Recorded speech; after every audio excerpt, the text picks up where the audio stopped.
اعوذ باللہ السمیع العلیم من الشیطان الرجیم بسم اللہ الرحمن الرحیم الحمد للہ رب العالمین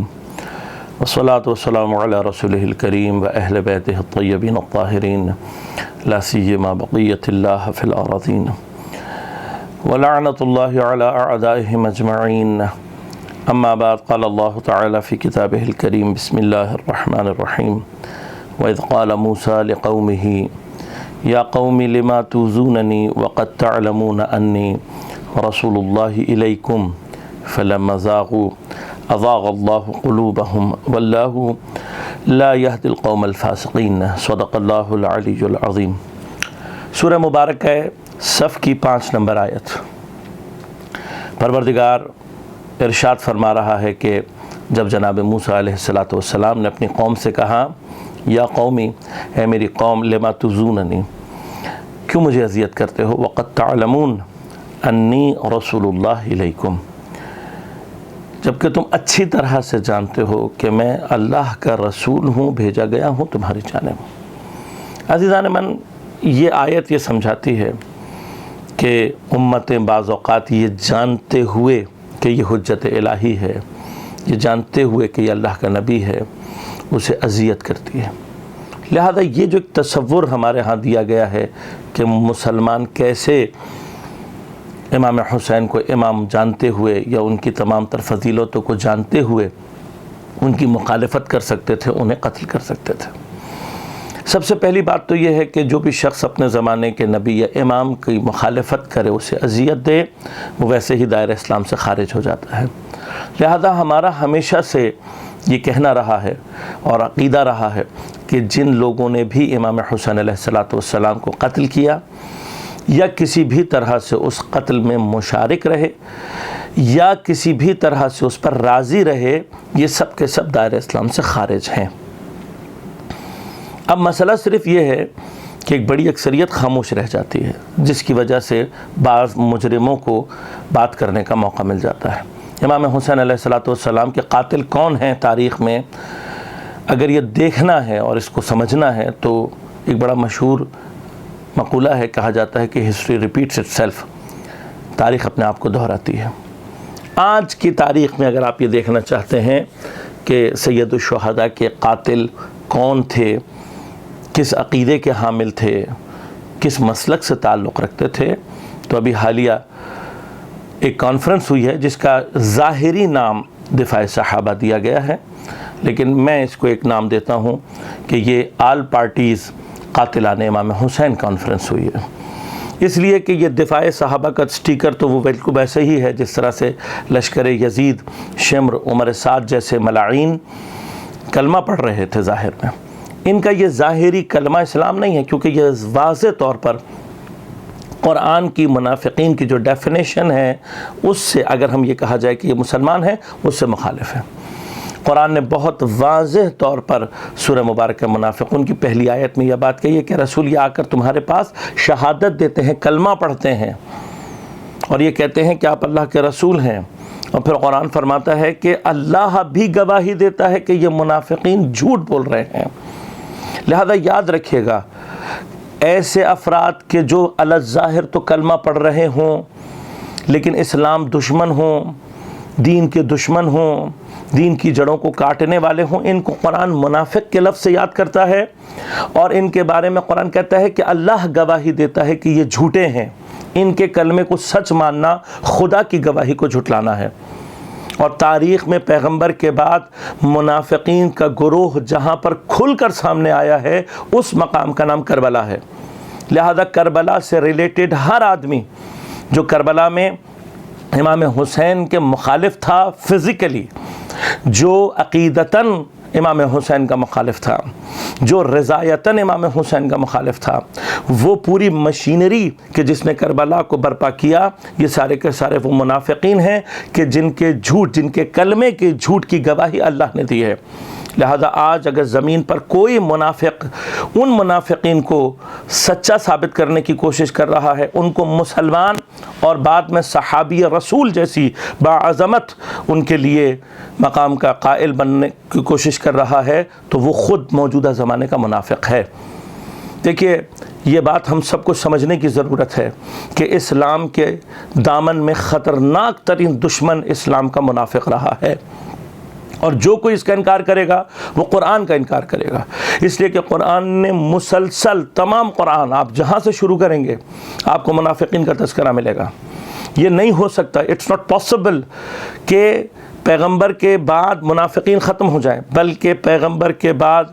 صلی اللہ علیہ وآلہ وسلم کی شہادت کے بعد ان منافقین کا زور زیادہ قوی ہوگا۔ یہ سیدھا سادہ سا مسئلہ ہے، عقلی مسئلہ ہے، اور اگر کوئی ان منافقین کو ڈیفینڈ کرے گا تو وہ واضح طور پر آج کے دور کا منافق ہے۔ لہذا اب اگر آپ یہ دیکھنا چاہتے ہیں کہ امام حسین کے قاتل کون تھے تو آل پارٹیز قاتلان امام حسین کانفرنس میں جو اپنے مسلک کی نمائندگی لے کر بیٹھا ہوا تھا اس نے آج یہ ثابت کر دیا ہے کہ امام حسین کے قاتل کون تھے۔ ہمیں اب ثابت کرنے کی ضرورت نہیں ہے۔ اب یہی قاتلان امام حسین اذان کے لفظ کو دہشت گردی کے ساتھ استعمال کر رہے ہیں۔ آپ جانتے ہیں یہ شیعوں پر حملہ نہیں ہے، خدا کے لیے مسلمانوں کو اس وقت بیدار ہونے کی ضرورت ہے، خدا کے لیے بیداری پیدا کریں اپنے اندر۔ عبادت کو دہشت گردی قرار دینا یہ ان کی زبان نہیں ہے، یہ اس استکبار، یہ اس یہودی زائنسٹ لابی کی زبان ہے جو آج ان کی زبان سے شیعوں کی عبادت کو، جو کئی ہزار سال سے چلی آ رہی ہے، 1000 سال سے زیادہ کا عرصہ تو ڈیفینیٹلی ہمارے پاس موجود ہے۔ آپ لوگ کہتے ہیں کہ ابتداء اسلام میں نہیں تھا، وہ ثابت ہو چکا ہے کہ آپ کی کتابوں میں اپنے اندر موجود ہے۔ لہذا میں اب اس بحث میں نہیں جانا چاہتا کہ فقہی طور پر کیا چیز ثابت ہے اور کیا چیز ثابت نہیں ہے، لیکن شیعوں کا ایک ایسا مسلمہ شعار ہے کہ جو 1000 سال سے زیادہ عرصے سے مسلسل جاری ہے ہمارے اندر، اس کو آج دہشت گردی سے تعبیر کرنا یہ پلیٹ فارم مہیا کر رہا ہے کہ عالم اسلام کے اس شعائر الہی، عالم اسلام کے اس شعار کے جو اذان پوری دنیا میں ہو رہی ہے، اس کو کل یورپ میں انہی افراد کے الفاظ کو کوٹ کر کے کہا جائے گا کہ مسلمانوں کی اذان دہشت گردی ہے۔ اگر مسلمانوں نے آج بھی ان یہودیوں کے ایجنٹوں کو نہیں پہچانا تو کل یورپ میں، امریکہ میں، پوری دنیا میں باطل مسلمانوں کے اللہ کے اس نام کو، اس عبادت کو دہشت گردی قرار دے گا اور انہی افراد کے الفاظ کو کوٹ کیا جائے گا۔ لہذا اگر مسلمانوں نے آج بیداری کا مظاہرہ نہ کرتے ہوئے ان منافقین کو نہ پہچانا اور ان کی آواز کو یہیں نہیں دبایا تو دیکھیے گا آپ کے پوری دنیا میں اذان کو دہشت گردی کہہ کر بند کیا جائے گا۔ جس طرح سے امام حسین علیہ السلام کے قاتل آج تک اپنے آپ کو کہہ رہے، کیوں وہ ایک میجورٹی ہے جو خاموش رہی ہے، جس کی وجہ سے قاتلان امام حسین کو جرأت ملی،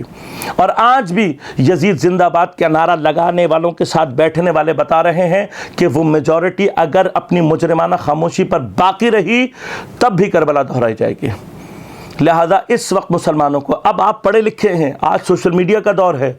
آج سارے ریفرنسز آپ کے پاس موجود ہیں، خدا کے لیے تھوڑا سا بیداری کا مظاہرہ کریں، قاتلان امام حسین کو بھی اچھی طرح سے پہچانیں اور دین کے ان دشمنوں کو بھی اچھی طرح سے پہچانیں۔ اس سے پہلے کہ اذان کی آواز دنیا میں دہشت گرد کہلائے، اس کو دہشت گردی کہا جائے، ان ملائین کے خلاف کھڑے ہوں، ان کے مقابلہ کریں، ان کے خلاف احتجاج کریں اور ان کو پاکستان میں سر اٹھانے نہ دیں، اس لیے کہ یہ پاکستان کے سب سے بڑے دشمن ہیں۔ آپ جانتے ہیں اس وقت دنیا عالمی اتحاد کی طرف جا رہی ہے، جہاں لوگوں کی ذرا سی عقل کام کر رہی ہے وہ اس بات کو سمجھ رہے ہیں کہ مسلمانوں کا آپسی اختلاف سب سے زیادہ مسلمانوں کو نقصان دیتا ہے۔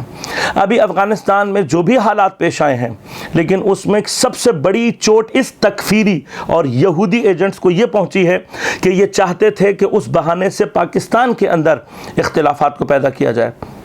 وہاں کے ہونے والے اختلافات کے ذریعے سے پاکستان میں تفرقہ اندازی پیدا کی جائے، لیکن بری طرح سے ناکام اور شکست ہوئے۔ یہ جو اس وقت اچھل اور کود رہے ہیں یہ ان کی بیچارگی ہے، یہ جو کرنا چاہتے تھے وہ نہیں ہوا۔ اب مسئلہ صرف یہ ہے کہ مسلمان ذرا سی بیداری کا مظاہرہ کریں اور یہ دیکھیں کہ اس وقت جو فرقہ واریت ہو رہی ہے اس سے پاکستان کے کس دشمن کو سب سے زیادہ فائدہ پہنچے گا.